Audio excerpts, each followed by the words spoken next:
안녕하세요. 태태입니다. 앞으로 마음을 정복하기 위한 10일간의 도전을 시작하게 되었는데요. 제가 이러한 마음을 먹게 된 이유는 제가 평소에도 성공과 부에 관련된 책을 읽는 것을 굉장히 저는 좋아하고 자기계발 책을 굉장히 좋아하는데 너무나 유명한 책이죠.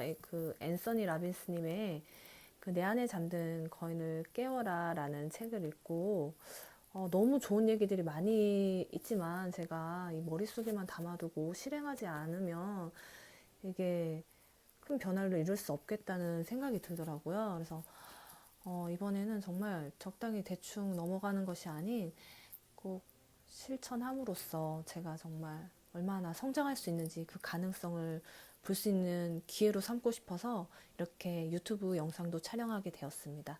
저의 굳건한 다짐을 보여주기 위한 그러한 의지라고 보시면 됩니다.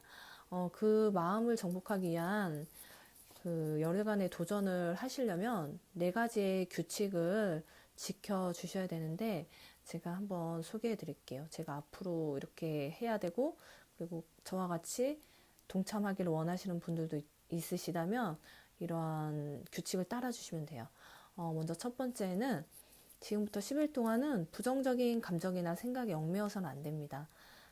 부정적인 생각이나 기운 빠지게 하는 질문이나 어휘 혹은 상징에 빠지지 않도록 하셔야 됩니다. 그리고 두 번째 규칙은 부정적인 생각이 들기 시작하면 지금까지 이 책을 통해서 배운 수단을 총동원해서 거기서 이제 빠져나올 수 있는 감정 상태로 옮겨가도록 노력하셔야 되는데요. 특히 그 문제 해결을 위한 질문을 하시면 좋다고 합니다. 그 질문에는 이 일의 좋은 점은 무엇이고 미흡한 점은 무엇일까와 같은 것들이 있는데 상황이 완전하게 좋아질 것이라는 가정이 숨어 있다는 것을 잊지 마셔야 돼요.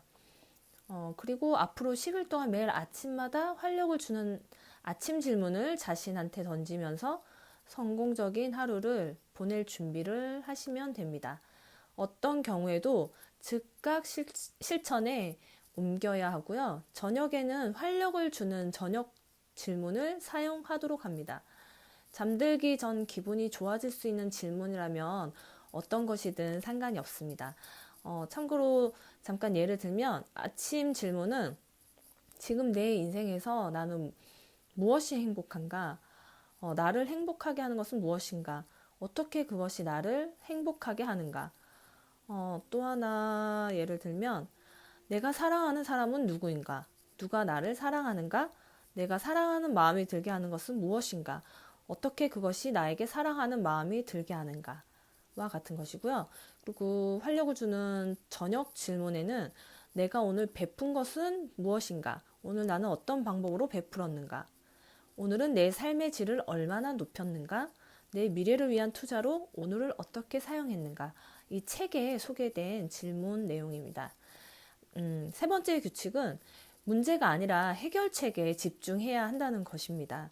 문제가 발견될 때마다 즉시 가능한 해결책이 무엇인지 집중하시면 됩니다. 그리고 네 번째 규칙은 규칙을 지키지 못했을 때 다시 말해서 자신이 부정적인 생각이나 감정에 몰두해 있음을 깨달았을 때에는 그 스스로 너무 책망하지 마시길 바랍니다. 그런 감정 상태를 깨닫는 즉시 긍정적인 방향으로 전환시킬 수만 있으면 아무것도 문제되지 않는다고 이 책에 보시면 나와 있습니다. 그러나 일정 시간이 지나도 계속 그 감정 상태로 빠져든다면 다음날 아침부터 10일간의 일정을 다시 시작하셔야 합니다. 연속해서 10일 동안 부정적인 생각에 집착하지 않고 지내는 것이 이 프로그램의 목적이기 때문입니다. 다시 시작할 때는 훈련 며칠째 등 상관없이 다시 처음으로 돌아가셔야 됩니다. 여러분 쉽지 않겠지만 이 훈련을 꼭 이루어내서 저희가 함께 성장하기를 바라고요. 그럼 다음에 봐요. 안녕.